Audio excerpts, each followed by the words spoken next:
Hey there, Capricorn. How you doing tonight? My name is Sherilyn, and I'm here to do your weekend bonus reading. This one's going to be for Friday, August 8th through Sunday, August 10th. That's the whole deal. No, it's not the whole deal. We're going to just pull cards. We're going to do a Celtic cross and see what Spirit wants to talk about or what they want to bring up. And then, is that it? Yeah, I'll be back on Sunday with your weekly readings. And I'll get you through the first half of next week then. Okay? All right. This one's for my Capricorns, Capricorns, Capricorns. All righty, Capricorn. Let's see what we get. What is your current situation? Knight of Swords. Okay, now the Knight of Swords tells me that you're on some kind of a crusade, basically. You have made up your mind that there is some element of truth, yeah, that you can't seem to wrangle in, that you haven't been able to get a hold of. And so you've set out on some sort of a crusade to make sure you can get this truth and clarity that you're after. Just be mindful, sometimes when you go on a crusade like this, where you're just bound to get to the truth, you'll find that you will find the truth that you were looking for initially. But when you do, you find that truth, and then it just leads you instantly into where you're looking for 10 more truths and 10 more truths. It becomes this bottomless pit where you start getting caught in the details, you know what I'm saying, when in reality you already know what you need to know. That's just something I felt like I need to tell you, but anyways, okay. So Knight of Swords, that's your issue. What is the obstacle here? The Five of Wands. So this makes me feel like you're very conflicted about whether or not you even want this truth, right? You want it, but you want it to be the truth that you want, and you're not so sure that's what you're going to find. There you go. I don't know what else to say to that, because I get it, but yeah. It's like you're looking for that truth, and then you get close to it, and you're like, oh man, what if it's not the one I want? What if it's the ugly truth? No. There you have it. What is it you need to focus on? Temperance.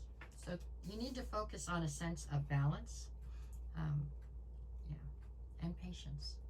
You're going to have to be patient. Patient to get to the bottom of whatever this is you're trying to get to. Patient to heal from it.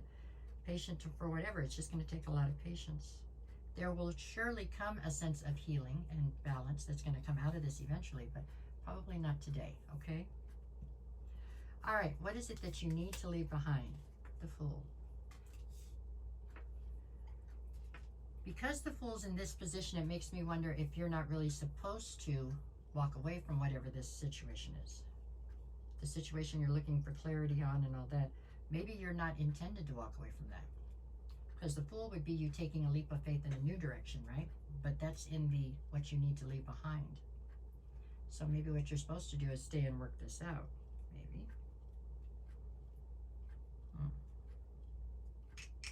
All right, let's see what we got. What do you got in the Strength? So the Strength here is the Five of Swords. Five of Swords being conflict. I can see that actually. This is, who are we on? Oh, Capricorn. Capricorn. You guys aren't necessarily really good at arguments. Not like, I was thinking we were talking to Virgo. Virgo's great at arguing. Capricorns, you guys usually get real quiet. That's when you know you're in trouble with the Capricorn. When they quit talking, ooh, duck, move, get out of the way. No, sorry. But it's saying the Five of Swords is your strength here. So either you have the winning hand in an argument, you know what I'm saying, you can have this argument or conflict with somebody and you're going to win because you have everything on your side. It's possible.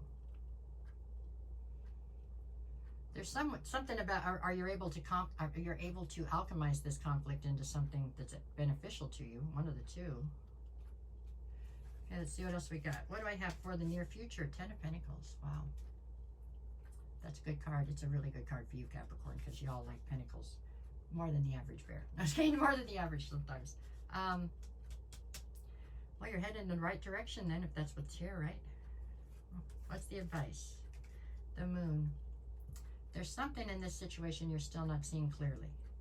There's something that's just, you don't have all the facts yet. In that case, when you don't have all the facts and it's time to make decisions or whatever, all you can really do is lean on your intuition. I mean, that's what it's there for, I suppose. All right, what is the atmosphere? The Devil. The atmosphere feels like it is one of much temptation. Whatever that temptation might be for you, there seems to be a lot of it around you right now. Okay, Capricorn? All right, what do we have for your biggest fear? The Eight of Cups. So your biggest fear is that you're going to have to walk away from this whole deal. I don't see that here. I mean, I'm not seeing that you're walking away from anything really. So I don't know that your fear is grounded, but I do understand it's a fear, right? I mean, it's just an abandonment wound or something like that, but I don't see where it's really grounded right this second. So I see it. Okay, and what do we have for the outcome? The Three of Cups, which would be a reason to celebrate, so it does look like it's headed in the correct direction, right? Let me see, what'd you get for Friday? King of Swords and the Seven of Cups. So you have a ton of options coming at you on Friday. I don't think any of them are really what you want, but you do have a lot of them. I mean, you could be happy about that, right? I don't know, Saturday you've got the Hierophant and the Queen of Cups. There's something about a higher level of commitment here trying to come back towards you, okay? Maybe they screwed this whole thing up before, I don't know. With the Queen of Cups, this is all about you adhering to your boundaries, okay? Don't just let them cross your boundaries because they showed back up, okay? And Sunday, I have the Four of Swords and the Star card. Four of Swords is saying you really need time to rest and heal right now. That's just what you need time to do. With the Star card, you are somebody who continues to keep this hope and faith alive in the future, though. So that's a wonderful thing that you have going for you. You have this well of optimism, right, that stays inside of you. That's really priceless in a lot of ways. It's what keeps you going, and so that the next day you know you just got to keep swimming, right, and you can get to where you need to be. You always know it'll get better. That's what I got. All right, that's what I have for you today, Capricorn. I will be back on Sunday. If anybody's looking for a private reading, just send me a message and I'll get you the details. I'll never reach out to you first. If somebody does, that's not me. It's a scam. So treat it accordingly, okay? No matter what the cards say, just go make it the best possible weekend you can. And is that it? Yeah, that's it. Thanks, you guys.